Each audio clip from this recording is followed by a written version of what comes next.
দেখো রান্নাটা আমি সার্ভ করে দিচ্ছি।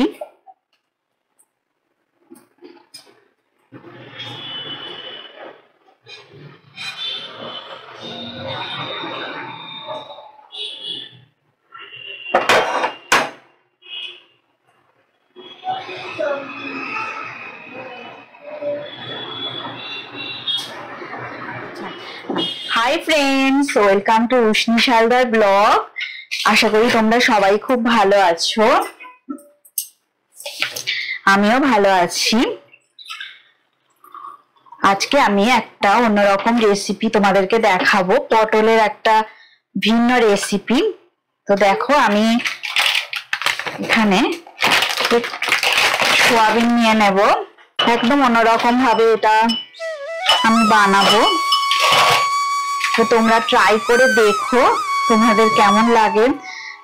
দেখো এখানে সোয়াবিন আছে, আমি এক বাটির মতো সোয়াবিন আমি নিয়েছি।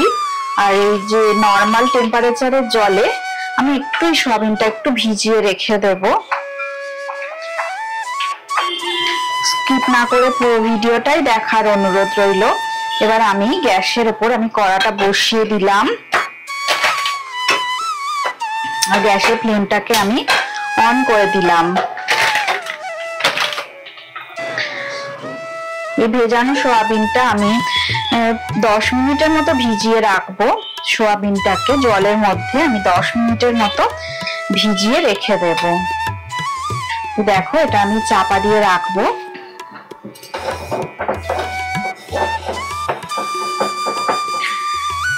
কড়াটা গরম হয়ে গেছে, এবার আমি সর্ষের তেল দিয়ে দিলাম। 3 চামচের মতো সর্ষের তেল আমি এতে দিয়ে দিলাম। এই রান্নাটা দেখো একদম অন্যরকম ভাবে এটা হবে, তো স্কিপ না করে ভিডিওটা তোমরা পুরোটা দেখো। দেখো আমি কড়ার মধ্যে দারচিনি দিয়ে দিলাম, 2টো এলাচ দিয়ে দিলাম আর সামান্য কিছু লবঙ্গ দিয়ে দিলাম। এবার আমি একটা চেরা তেজপাতা দিয়ে দেব। এবার আমি টুকরো টুকরো করে কেটে রাখা পটল আমি ভাজা করতে দিয়ে দেব। আমি 5টা পটল নিয়েছিলাম আর একটা মিডিয়াম সাইজের আলু আমি এইভাবে ডুমো ডুমো করে কেটে রেখেছি। ফ্লেমটাকে মিডিয়ামে করে আমি একটু হালকা সোনালি হওয়া পর্যন্ত আমি ভেজে নেব। সামান্য একটু হলুদ গুঁড়ো আমি দিয়ে দিলাম আর একটা কাঁচা লঙ্কা কুচি করে আমি ওকে দিয়ে দিলাম। এই রান্নাটা সম্পূর্ণ নিরামিষ রান্না, তোমরা রুটি, পরোটা, ভাত সবকিছুর সাথে এটা ট্রাই করতে পারো। টেস্ট অসাধারণ হয়। তো দেখো আমি এটা মিডিয়াম ফ্লেমে রেখে সামান্য হলুদ গুঁড়ো দিয়ে আমি এটা হালকা হালকা সোনালি করে ভেজে নেব। পটল আর টুকরো করে কাটা আলু আমি 5 পিস পটল আর একটা মিডিয়াম সাইজের আলু টুকরো করে কেটে নিয়েছিলাম। তোমরা মনে হলে আরেকটু বেশি পটল বা আলু দিতে পারো। তো তাহলে সোয়াবিন এক বাটির বেশি তোমাদেরকে দিতে হবে। আমি গ্যাসের ফ্লেমটা একটু বাড়িয়ে দিলাম। রোজ আমাদের মাছ মাংস খেতে ভালো লাগে না, তখন এই সবজি আমাদের মুখের স্বাদ পুরোটাই বদলে দেয়। সোনালি করে ভাজা হয়ে গেছে, হালকা সোনালি রং ধরেছে। এইবারে আমি ভিজিয়ে রাখা সোয়াবিন গুলোকে আমি এর মধ্যে দিয়ে দেব। জলটা একটু ছেঁকে নিয়ে আমি দিয়ে দেব। সামান্য একটু নুন দিয়ে দিলাম, এটা যে যার স্বাদ মতো দিতে হবে। এবার একটা মিডিয়াম সাইজের টমেটো আমি দিয়ে দিলাম।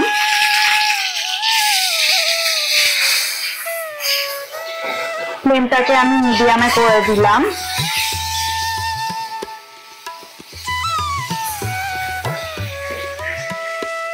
এবার সামান্য একটু আদা বাটা দিয়ে দিলাম, 1 চামচের মতো আদা বাটা আর 1 চামচ জিরে বাটা দিয়ে দিলাম।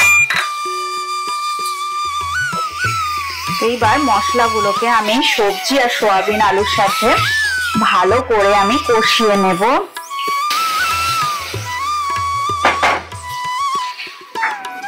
এক বাটি জল অ্যাড করে দেব। এইবার একটু ভালো করে নাড়াচাড়া করে নিয়ে এবার আমি গ্যাসের ফ্লেমটাকে একদম লো ফ্লেমে করে দিয়ে এবারে আমি ঢাকা দিয়ে দেব। আমি 10 মিনিটের জন্য ঢাকা দিয়ে দিলাম। 10 মিনিট হয়ে গেছে, আমি ঢাকাটা খুলে নিলাম।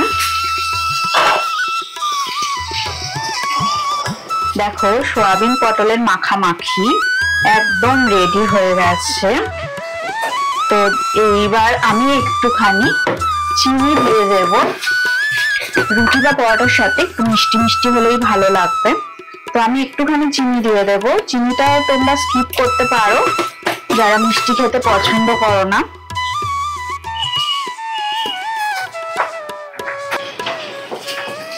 দেখো পুরো রান্নাটাই আমার রেডি হয়ে গেল। এটা তোমরা বাড়িতে ট্রাই করে দেখতে পারো। রুটি, পরোটা, ভাত সবকিছুর সাথে এটা খুব টেস্টি লাগবে। একদম রেডি হয়ে গেছে। আমি এবার গ্যাসের ফ্লেমটাকে অফ করে দিলাম আর এবার আমি রান্নাটা সার্ভ করে দেব। আর তার আগে আমি সামান্য একটুখানি দেখো একটুখানি আমি ঘি দিয়ে দিলাম। তোমাদের যদি ইচ্ছা না হয় তাহলে ঘি নাও অ্যাড করতে পারো। ঘি না দিলেও এটা স্বাদ খুবই ভালো হয়। তো এবার রান্নাটা পুরো কমপ্লিট হয়ে গেছে, আমি এটা সার্ভ করে দেব। পটল সয়াবিন মাখামাখি এই রান্নাটা একদম রেডি হয়ে গেছে। তোমাদের যদি এই রেসিপিটা ভালো লেগে থাকে অবশ্যই লাইক দেবে, শেয়ার করবে আর আমার পাশে তোমরা অবশ্যই করে থাকবে। তাহলে আমি আরো নতুন নতুন রেসিপি তোমাদেরকে উপহার দেব। আমাকে কমেন্ট করে তোমরা জানাবে, ট্রাই করবে রেসিপিটা তোমাদের কেমন লাগলো। আর আমার পাশে তোমরা থেকো আর আমাকে উৎসাহ দিয়ে যেও। তাহলে আমি নেক্সট ভিডিওতে আরো অনেক নতুন রেসিপি নিয়ে তোমাদের সামনে উপহার দিতে পারবো। তো আজকের মতো টাটা। নেক্সট ভিডিওতে তোমাদের সাথে দেখা হবে। ততক্ষণ তোমরা ভালো থাকবে, সুস্থ থাকবে।